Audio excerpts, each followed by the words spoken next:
사랑하는 사람들을 모두 잃고 복수에 성공한다면 복수극의 주인공은 행복해질 수 있을까요?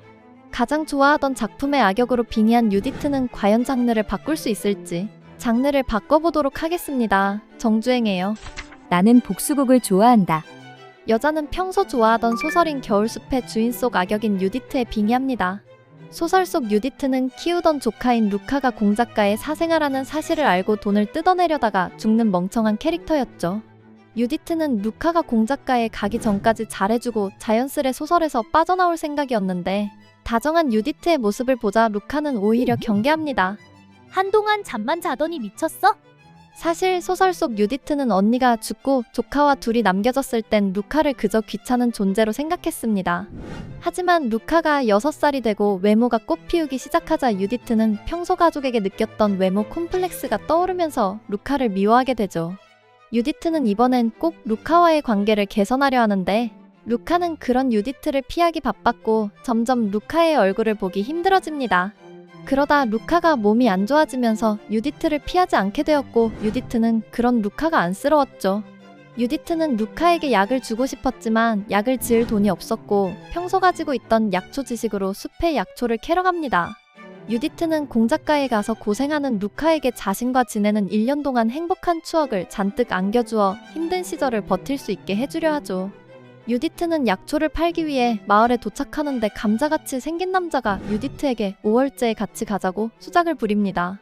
화가 난 유디트는 걷다가 귀족 같아 보이는 남자와 부딪히는데 귀족과 엮이고 싶지 않았던 유디트는 얼굴도 보지 않고 자리를 뜨죠. 약초를 팔아 약과 소시지를 산 유디트는 친구를 만나는데 친구는 유디트에게 장교복을 입은 남자가 유디트의 집으로 갔다는 이야기를 합니다. 유디트는 공작가에서 루카를 데리러 오는 날이 오늘이란 걸 깨닫고 집으로 달려가죠. 그리고 집 앞에 서 있는 루카의 삼촌인 리디거를 보게 됩니다. 리디거의 얼굴을 본 유디트는 그의 잘생긴 외모에 놀라는데 리디거는 자신을 소개하며 루카의 아버지를 아는지 묻습니다. 유디트는 소설을 통해 모든 정보를 알고 있었지만 모르는 척하며 집을 잘못 찾아온 것 같다고 대답하죠. 제대로 찾아온 게 맞다는 리디거의 대답에 유디트는 집에서 이야기하자고 합니다. 소설에선 리디거가 찾아왔을 때 집에는 아픈 루카 혼자 있었고 유디트는 5월째를 즐기고 늦게 귀가하죠. 그 모습을 본 리디거는 보호자 자격이 없다며 유디트에게 화를 내고 루카를 데려가겠다고 소리치는데 유디트는 루카를 데려가려면 양육비를 내고 가라고 합니다. 리디거는 돈을 던져주며 다시는 루카에게 개입하지 말라고 하고 이 일을 계기로 루카는 유디트에 대한 모든 기대를 접어버리게 됐었죠. 하지만 소설과 다르게 유디트는 루카를 두고 놀러가지 않아 소란이 생기지 않았고 유디트는 소설의 정보를 발설하지 않고 루카를 리디거에게 잘 보내기 위해 집중합니다. 리디거는 최근에 낙마 사고로 죽은 형님의 유품을 정리하다가 형님에게 아이가 있다는 걸 알게 되어 아이를 찾아왔다고 하죠. 유디트는 아이의 이름이 루카라는 걸 알려주며 자신은 이모라고 소개하고 루카의 엄마는 5년 전 전염병으로 사망했다고 말해줍니다. 리디거는 형님은 미혼인 채 죽었기 때문에 루카가 유일한 자식이라며 루카를 공작가에 데려가고 싶다고 하죠. 유디트는 루카를 보낼 때가 왔다고 생각하며 루카를 걱정하는 이모를 연기합니다. 그리고 리디거에게 내일 루카가 깨어나면 직접 만나서 이야기하자고 하죠. 리디거는 내일 찾아오겠다고 말한 뒤 떠나고 긴장이 풀린 유디트는 실수한 것이 없는지 확인하며 이제 루카를 떠나보내기만 하면 이 복수극에서 탈출할 수 있다고 생각합니다. 안심하면서도 유디트는 어린 루카가 겪게 될 일들을 생각하면 마음이 아팠고 그냥 루카와 계속 살면 어떨지 고민하며 마지막 밤을 보내죠. 다음날 유디트는 루카에게 리디거를 삼촌이라고 소개하는데 루카는 저 아저씨는 나랑 전혀 안 닮았잖아. 그런데 어떻게 가족이야?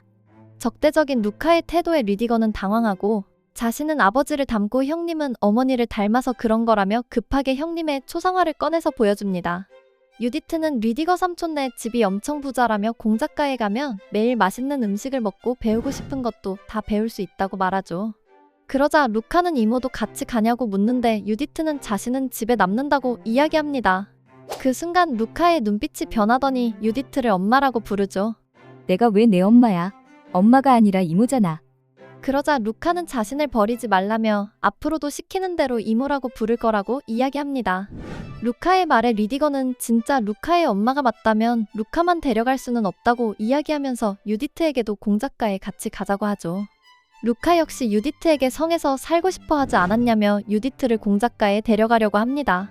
리디거는 공작가에선 뭐든지 가능하다며 유디트가 원하는 건 다 해주겠다 말하고 유디트는 결국 공작가에 가겠다고 하죠. 떠나는 마차 안에서 리디거는 정말 루카의 엄마가 아닌지 묻고 유디트는 이모가 맞다고 이야기합니다. 리디거는 루카가 유디트와 헤어지기 싫어 거짓말한 것 같다며 루카를 아들처럼 키운 게 눈에 훤히 보인다고 하죠. 리디거는 유디트를 본받아 루카를 친아들처럼 키우겠다며 우리가 어머니 아버지가 되어 루카를 훌륭하게 키워보자고 합니다. 리디거의 말을 들은 유디트는 그렇게 말하면 오해할 수 있다며 루카를 생각하는 마음에 그런 말을 한다는 걸 자신은 알지만 다른 여자에게 그러면 큰일 난다고 하죠. 기차로 갈아타기 위해 잠시 들린 마을. 이곳은 리디거가 루카의 옷을 사주는 에피소드가 발생하는 장소였고 유디트는 소설 속 장면을 직접 보게 될 거란 기대감에 차 있습니다. 하지만 옷을 골라주는 사람은 두 남자였고 유디트는 드레스를 잔뜩 선물 받죠. 유디트는 종입장이 되어서야 가게를 나올 수 있었고 드디어 루카의 옷을 사러 가는데 루카는 자기 옷은 직접 고르겠다고 합니다. 그리고 유디트가 추천하는 옷을 보고 취향이 너무 독특하다며 알아서 옷을 골라 입죠. 기차를 타러 온 세 사람. 유디트는 호화스러운 객실에 놀라고 소설에서 기차를 신기해했던 루카의 모습을 기대하며 루카를 보는데 루카는 덤덤한 표정입니다. 유디트는 루카에게 혹시 기차 구경하고 싶니? 루카는 잠시 고민하더니 기차를 구경하겠다며 객실을 나가죠.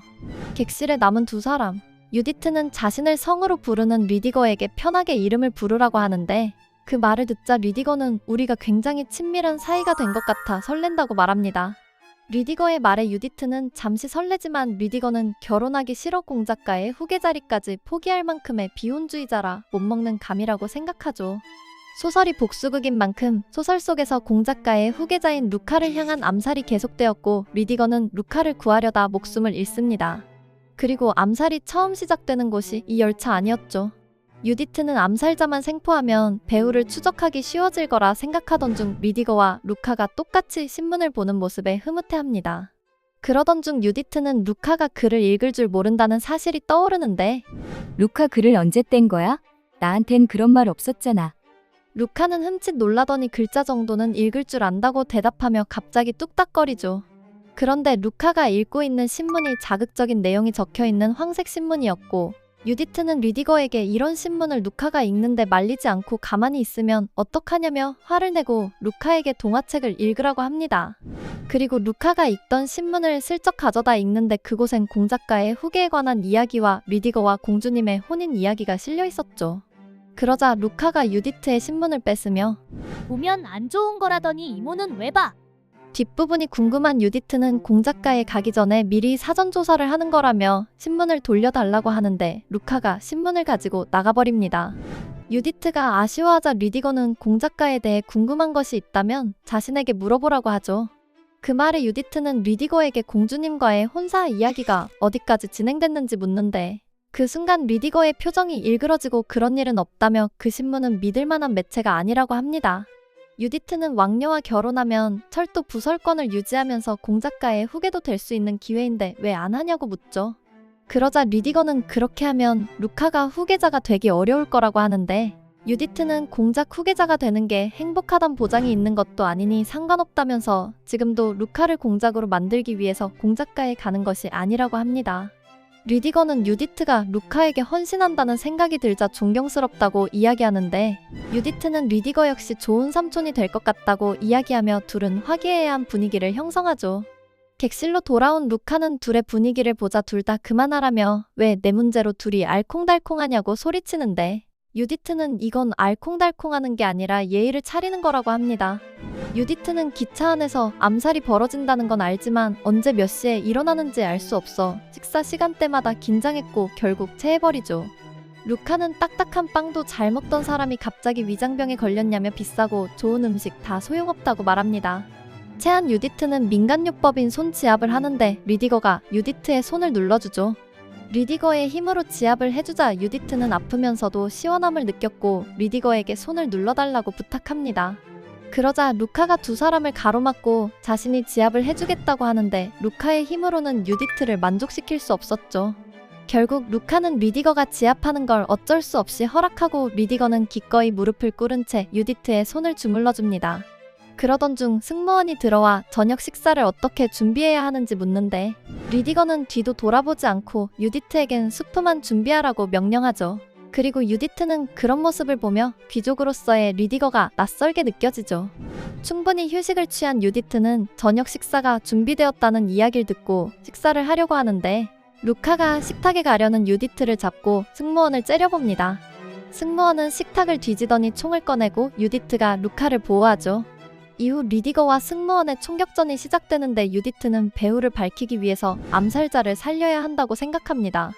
그때 루카가 상황을 보더니 식사용 칼을 들고 암살자와 싸우다가 위험한 상황에 놓이는데 다행히 리디거가 총을 쏴서 암살자를 맞추고 그 과정에서 유디트는 손목에 상처를 입죠.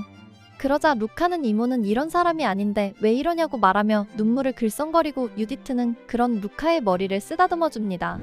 그 사이 암살자는 도망가고 리디거가 암살자를 쫓아가는데 유디트가 리디거 씨 죽이면 안 돼요.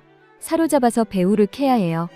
절뚝거리며 도망가는 암살자를 본 유디트는 후추통을 던져 잡으려고 하는데 후추통에 맞은 암살자는 옆으로 넘어지면서 기차 밖으로 떨어져 버립니다. 결국 암살자는 죽어버리죠. 루카는 유디트의 상처를 보고 유디트에게 원래부터 공작가에 가고 싶어 하지 않았으니 다시 돌아가는 것이 좋을 것 같다고 이야기하는데 유디트는 자신도 생각이 바뀌었다며 공작가에 루카의 엄마로서 들어갈 거라고 합니다. 그리고 루카는 겁도 없이 암살자에게 덤볐다며 유디트와 리디거에게 잔소리를 듣죠. 유디트는 두 사람이 좋아져 버렸고 원작에서 죽는 리디거를 살리고 상처받으며 좌절하는 루카의 모습을 보고 싶지 않아 원작을 바꿔보기로 결심합니다. 하지만 루카는 유디트가 가는 걸 반대하는데 유디트는 루카의 말을 듣지도 않고 이모보다는 루카의 엄마로 공작가에 가는 것이 더 많은 권한을 가지고 움직이기 좋다고 하자 루카는 그만큼 더 위험해져. 유디트는 별 고민 없이 루카와 리디거 씨가 지켜주면 된다고 말하는데 그 말을 듣고 루카는 화를 내며 리디거에게 가만히 있지만 말고 뭔가 말해보라고 재촉하죠. 하지만 리디거는 나쁘지 않은 생각이라며 유디트 의견에 동조하는데 루카는 유디트가 엄마가 되면 리디거의 형과 얽히게 되는데 괜찮냐고 묻습니다. 이에 리디거는 유디트가 형의 여자인 것이 자신과 무슨 상관이냐고 하는데 그 말에 유디트는 뼈를 맞고 당황하죠. 리디거가 자기 의견에 동조하자 유디트는 루카에게 엄마라고 불러보라고 하는데 루카는 알아서 잘할 테니 신경 쓰지 말라고 합니다. 그 순간 기차 밖풍경이 바뀌면서 한방눈이 내리고 유디트는 새로운 광경에 감탄하며 루카에게 이렇게 많은 눈은 처음 보는 거 아니냐고 묻는데 소설에서는 눈을 보며 귀까지 빨개지면서 좋아했던 것과 달리 현실에서 루카는 눈에 별 관심이 없었죠. 유디트는 루카가 어른인 척한다고 생각하고 귀여워합니다. 유디트 일행은 기차역에 도착해 내리고 빈터발트 성에 가기 위해 마차를 타죠.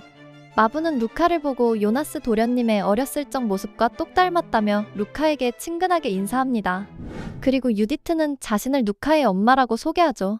드디어 전장 안이 빈터발트 공작가에 도착하고 유디트는 공작가에 서 있는 리디거의 모습을 보자 새삼 빈터발트의 이름을 짊어진 귀족이란 생각을 하게 됩니다. 유디트가 자신의 얼굴을 뚫어져라 쳐다보자 제 얼굴에 뭐라도 묻었습니까? 유디트는 그냥 잘생겨서 쳐다봤다고 대답하는데 리디거가 정색하자 유디트는 농담이었다며 주눅이 들죠. 성에 들어가자 성이 안주인인 공작 부인이 있습니다. 공작과 정략 결혼한 왕녀가 아들인 요나스를 출산한 후 죽자 왕녀의 시녀였던 지금의 공작 부인이 공작과 결혼을 하게 되는데 공작은 진심으로 공작 부인을 사랑했죠. 공작과 공작 부인의 이야기를 떠올리던 유디트는 긴장한 채 공작 부인에게 인사하고 공작 부인은 옷을 갈아입고 다 같이 식사 자리를 갖자고 합니다. 유디트는 앞으로 공작가에서 겪게 될 일들이 가시밭길이 아니길 간절히 빌며 식사 자리에 가죠. 하지만 예상과 달리 공작 부인은 웃음을 짓고 유디트에게 홀몸으로 아이를 키우는 것이 쉬운 일이 아닌데 고생했다며 다정하게 이야기하는데 루카를 방임했던 유디트는 양심의 가책을 느낍니다. 공작 부인은 유디트 덕에 왕녀님의 피가 이어져서 한시름 놓았다며 유디트의 눈동자는 누굴 닮았는지 궁금해하죠. 유디트가 할머니를 닮았다고 이야기하자 할머니의 가문을 궁금해하는데 유디트는 할머니의 가문에 대해서는 아는 게 없다고 합니다. 유디트의 말을 들은 공작 부인은 루카가 유디트의 눈동자색을 닮았다면 더 좋았을 거라고 말하고 유디트는 놀라죠. 왕녀를 누구보다 사랑했던 공작 부인이 루카가 유디트를 닮았으면 좋겠다는 말을 하자 유디트는 그 말이 이상하게 들립니다. 공작 부인은 루카에게 음식이 입맛에 맞는지 묻고 루카는 이렇게 맛있는 음식은 처음 먹어본다고 대답하죠. 무슨 음식을 좋아하냐는 물음에 루카는 살구잼을 바른 초코 케이크를 좋아한다고 말하고 공작가 요리사가 자오토르텐을 잘 만든다며 다음에 음식을 준비시켜준다고 합니다. 루카의 말에 유디트는 자오토르텐 같은 고급 음식을 루카가 어떻게 먹어봤는지 궁금해하며 자기 모르게 리디거랑 둘이서 먹으러 갔다고 의심하죠. 군인인 리디거는 한동안 수도에 돌아가지 않고 공작가에 머물겠다 하고 공작 부인은 그러면 수도에 올라갈 때 루카와 유디트를 호위해 주라고 하며 왕가의 피를 이어받은 루카를 왕가에 소개해야 한다고 말합니다. 수도에 가기 전에 유디트에게 옷을 맞춰야겠다고 하자 유디트는 리디거에게 선물 받은 옷이 있다고 대답하는데 공작 부인은 숙녀에게 옷 선물을 하면서 보석을 빼놓았다며 리디거를 꾸짖죠. 그러면서 공작 부인은 자신이 보석을 준비하겠다고 합니다. 식사 자리 한 번에 녹초가 되어버린 유디트. 방으로 돌아가던 길에 왕녀의 초상화를 보게 된 유디트는 공작 부인이 루카가 자신의 눈동자를 닮길 바란 이유를 알게 되는데 왕녀의 눈동자 색이 유디트와 같은 연보라색이었기 때문이죠. 유디트는 방을 안내받고 이제 혼자서 쉴 수 있겠다 생각하지만 리디거는 가지 않고 소파에 앉습니다. 그러곤 아무 말 없이 손을 들어 하녀에게 신호를 보내고 하녀는 서둘러 차를 가져오는데 왜인지 하녀는 떨고 있었죠. 리디거는 공작 부인이 말했던 보석 이야기를 꺼내고 보석을 미리 준비하지 못한 건 자기 잘못이라며 어머니는 크고 좋은 것을 준비할 테니 자기는 간단히 사용할 보석을 준비하겠다고 합니다. 유디트는 거절하려 하지만 리디거는 빈터발트 사람이 보석을 한 세트만 가지고 있는 건 말이 안 된다며 거절하죠. 그러면서 적어도 보석 100 세트 정도는 가지고 있어야 한다며 여차하면 비상금으로 쓸 수도 있으니 가지고 있으라고 하는데 유디트는 선물 받은 걸 왜 비상금으로 쓰냐며 정색합니다. 당황한 리디거에게 안 쓰는 물건은 필요 없다며 받은 물건을 팔아서 돈을 벌 생각도 없다고 하는데 리디거는 자기 선물을 팔지 않고 간직한다는 말에 기뻐하죠. 그러곤 선물을 주고받는 것을 단순한 의무적 행위라고 생각했고 동료들이 구애하는 여성에게 줄 선물을 고심하는 것이 이해되지 않았는데 유디트가 자기 선물을 계속 지니고 있어 주겠다고 하니 무척 고양된다고 합니다. 이런 기분을 느끼기 위해 구애하는 여성에게 선물하는 건가 봅니다. 리디거의 말에 하녀들은 놀라고 유디트는 이상한 소문이 퍼질까봐 걱정이 되죠. 유디트가 보석 세트를 계속 거절하자 결국 2세트를 받기로 합의하고 리디거는 최대한 빨리 준비하겠다며 방을 떠납니다. 하루 종일 시달린 유디트는 그날 밤 악몽을 꾸는 것으로 하루를 마감하죠. 다음날 집사는 유디트에게 하녀들을 소개하며 수족이 되어줄 시녀를 고르라고 하는데 유디트는 제일 무던해 보이는 갈색 머리의 로라를 선택합니다. 유디트는 로라에게 하녀들이 리디거를 무서워하는지 물으며 어제 좀 신경 쓰이는 일이 있었다고 하죠. 로라는 무서워하기보단 하녀들이 리디거와 엮이지 않으려 한다며 과거 리디거에게 접근해 신분 상승을 노리는 사람이 많았는데 그런 걸 질색했던 리디거는 접근하려는 기미만 보여도 하녀를 바로 내쫓았다고 합니다. 그렇게 몇 년이 지나면서 하녀들 사이에는 리디거 도련님과 엮이면 쫓겨난다는 말이 생겼다고 하죠. 유디트는 리디거가 하녀를 괴롭히는 인간 말종이 아니라는 것에 안심합니다. 이후 루카는 본격적으로 후계자 수업을 받기 시작하는데 선생님들은 정규 수업을 받은 적 없는 루카가 뛰어난 능력을 보여주자 루카가 천재라며 칭찬하죠. 하지만 소설 내용을 알고 있는 유디트는 뭔가 이상하다는 생각을 하는데 소설 속에서 루카는 수업을 잘 따라가지 못해 힘들어했고 눈물을 흘리자 그제서야 리디거가 루카를 이해하고 루카의 소양이 부족하다고 트집을 잡는 사촌에게서 루카를 보호했습니다. 그래서 유디트는 현재 루카를 보며 소설과 다른 모습의 위화감을 여러 번 느꼈고 루카 역시 빙의자일 수도 있다고 생각하죠. 루카가 빙의자라면 자신을 방치하다가 팔아먹는 유디트를 가까이 두고 절대적 아군이자 목숨까지 바쳤던 리디거와 거리를 두는 것이 이상했지만 차마 루카에게 빙의자라고 물어볼 수 없었고 공작 부인과 리디거가 소설과 성격이 조금 달랐던 것을 생각하며 루카 역시 그냥 소설과 실제 성격이 조금 다른 것이라고 생각해버립니다. 루카가 후계자 수업으로 정신없이 바쁘게 생활하는 동안 유디트는 심심한 나날을 보내다가 뜨개질을 시작하는데 유디트의 뜨개질 솜씨를 보곤 루카는 동정의 눈빛을 보내죠. 이모의 위험이 떨어졌다고 생각한 유디트는 로라의 도움을 받아 하루 만에 목도리를 완성해버립니다. 공작 부인은 유디트를 불러 아주 큰 다이아몬드 목걸이를 선물로 주며 보기 좋다고 하는데 유디트는 부담스럽기만 하죠. 그리고 그날 저녁 리디거가 땀을 흘리며 급하게 영지로 돌아옵니다. 유디트에게 선물하기로 한 보석 세트를 가지고 오는데 약속과 다르게 보석들이 줄줄이 들어오죠. 그러면서 유디트의 취향을 몰라 일단 종류별로 준비했다고 합니다. 리디거는 유디트의 눈동자색과 같은 보석 세트를 직접 채워주겠다고 하는데 팔찌를 채워주다가 기차에서 습격당했을 때 다쳤던 상처를 보게 되죠. 리디거는 모든 게 자신이 부족한 탓이라며 유디트를 책임지겠다고 하는데 영상에서 소개한 내용은 장르를 바꿔보도록 하겠습니다의 1화에서 21화까지의 내용입니다. 뒷이야기가 궁금하시다면 22화부터 보시면 되는데 소개한 내용도 웹툰으로 읽으면 깨알같은 개그를 보는 재미가 있으니 첫 화부터 읽어보시는 걸 추천해요. 다음에도 재미있는 작품 가지고 오겠습니다. 감사합니다.